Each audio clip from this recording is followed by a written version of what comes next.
নেতা হচ্ছে ওই লোক যে পথ দেখায়, ঠিক কিনা? কল্যাণের পথ, সমৃদ্ধির পথ, উন্নয়নের পথ, জান্নাতের পথ, ঠিক কিনা?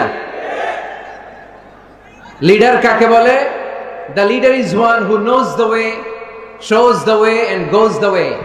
I repeat, আমি আবার বলছি, the leader is one who knows the way, who shows the way, who goes the way. নেতা তারে বলে who knows the way, যে পথ চিনে, নিজে পথ চিনে, shows the way, তারপরে মানুষের পথ চিনায়, পথ দেখায়, তারপর goes the way, সবাইরে নিয়ে ওই পথে চলতে পারে। চিল্লায় বলি ঠিক কিনা? নিজেও রাস্তা চিনে, রাস্তা চিনায়ও দিতে পারে, আবার ওই রাস্তায় সবাইকে নিয়ে চলতেও পারে। এজন্য নেতা নেতা ঠিক হওয়া দরকার।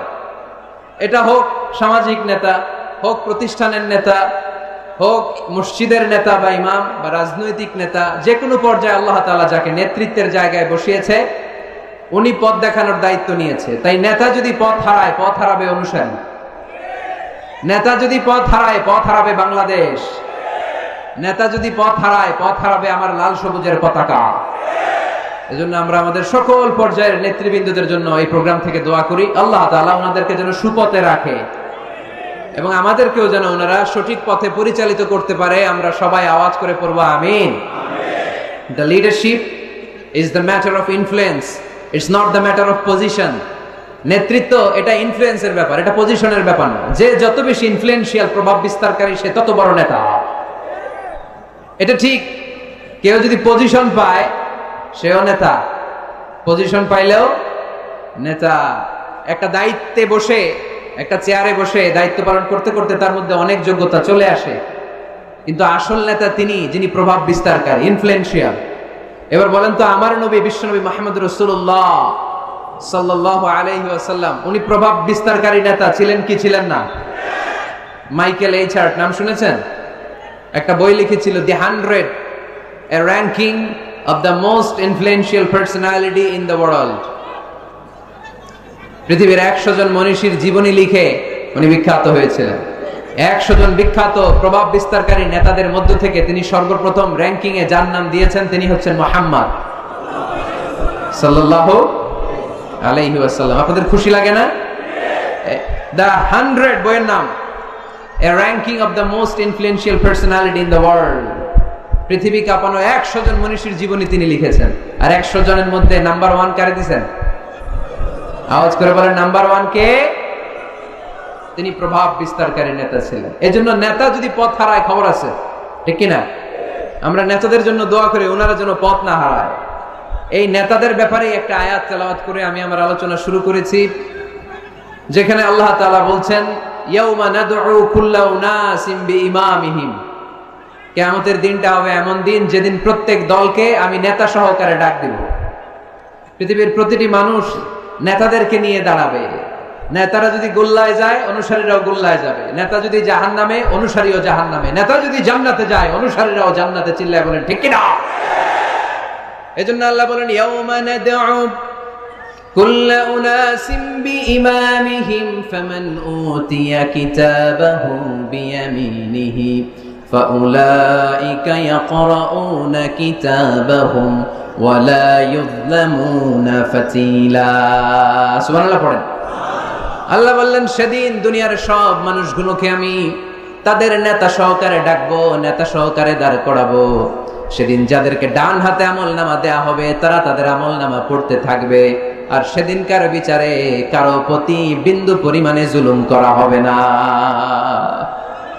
সুবহানাল্লাহ পড়েন। তাহলে আপনি কি একা একা দাঁড়াবেন? আপনার সাথে কে দাঁড়াবে? আওয়াজ করে, আরো জোরে, সবাই মিলে বলেন নেতা। নেতা দাঁড়াবে, কর্মীরা দাঁড়াবে। এজন্য নেতা নির্বাচনের সময় সাবধান। নেতার অনুসরণ করে যদি কেউ জাহান্নামী হয়, কিয়ামতের দিন সবাই নেতাকে দোষারোপ করবে। ওয়াকালু রাব্বানা ইন্না আতা'না সাদাতানা ওয়া কুবারানা ফাআদাল্লুনাস সাবিলা। সেদিন তারা বলবে, হে আমাদের রব, আমরা আমাদের নেতাদের অনুসরণ করেছিলাম আর নেতারা আমাদেরকে ভুল পথ দেখিয়েছে। আজকে আমাদের আগে নেতাদেরকে আপনি শাস্তি দেন, নেতাদেরকে আগে জাহান্নামে ফেলেন, তারপরে নেতাদের পরে আমরা জাহান্নামে ঢুকবো। এজন্য প্রিয় ভাইরা, নেতা নির্বাচনের সময় সাবধান। যে কোনো নেতা, এটা রাজনৈতিক নেতা হতে হবে নট নেসেসারি, আমাদের সামাজিক কোনো অঙ্গ সংগঠনের নেতা, সামাজিক প্রতিষ্ঠানের নেতা, যে কোনো জায়গায় নেতা বানানোর সময় আমরা সাবধানে থাকবো। এবং নেতা যদি ভুল করে ফেলে ওনাকে ভদ্রভাবে শুধরে দেয়া, এটাও আমাদের দায়িত্ব। আওয়াজ করে বলতে হবে, ঠিক কিনা? ঠিক। মসজিদের ইমাম সাহেব, উনি মসজিদের নেতা, ঠিক কিনা? আওয়াজ করে বলেন তো, ইমাম মানে কি? আরো জোরে বলেন। ইমাম সাহেব জোহরের সালাতে 2 রাকাতের পরে বসার কথা, ইমাম সাহেব দাঁড়ায় গেছে, কি করবেন? কি করবেন? ইদা নাবা আহাদুকুম শাইউন ফি সালাতিকুম ফালিয়ুসাব্বিহ, পিছন থেকে আমরা সুবহানাল্লাহ পড়বো, ঠিক কিনা? যদি বাংলাদেশে আমরা কি পড়ে ফেলি? আল্লাহু আকবার পড়ে ফেলি, এতে কাজ হয়ে যায়। কাজ হয়ে যায়। ইমাম সাহেব বুঝতে পারে যে সামথিং গানা রং, কোনো কিছু ঝামেলা হচ্ছে, ভুল হয়েছে, উনি শুধরে যায়। কিন্তু আসলে পড়তে হবে সুবহানাল্লাহ, তাসবিহু লিররিজাল ওয়া তাসফিহু লিন-নিসা। ইমাম ভুল করছে, পুরুষরা ধরতে পারলে পড়বে সুবহানাল্লাহ। পিছনের পুরুষ মুক্তাদিরা কেউ ভুল ধরতে পারে নাই, পিছনের মহিলারা ভুল ধরতে পারছে, ওনারাও শুধরে দিতে হবে, ঠিক কিনা? ওনারা কি করবে? এরকম তাসফিহ করবে, শুধরে দিতে হবে, ঠিক কিনা? আচ্ছা, ইমাম সাহেব কেরাতে ভুল করলেন, 1 বার 2 বার 3 বার, ইমাম সাহেব বারবার আটকে যায়, করতে পারে না, তখন আমাদের দায়িত্ব কি? তাফতাহু আলাল ইমাম, ইমামকে ছুটাই দিতে হবে, শুধরে দিতে হবে, ঠিক কিনা? তো মসজিদের ইমাম যদি ভুল করে, মসজিদের নেতা ভুল করলে যদি শুধরে দিতে হয়, সমাজের নেতাও ভুল করলে শুধরে দেওয়ার দরকার আছে না নাই?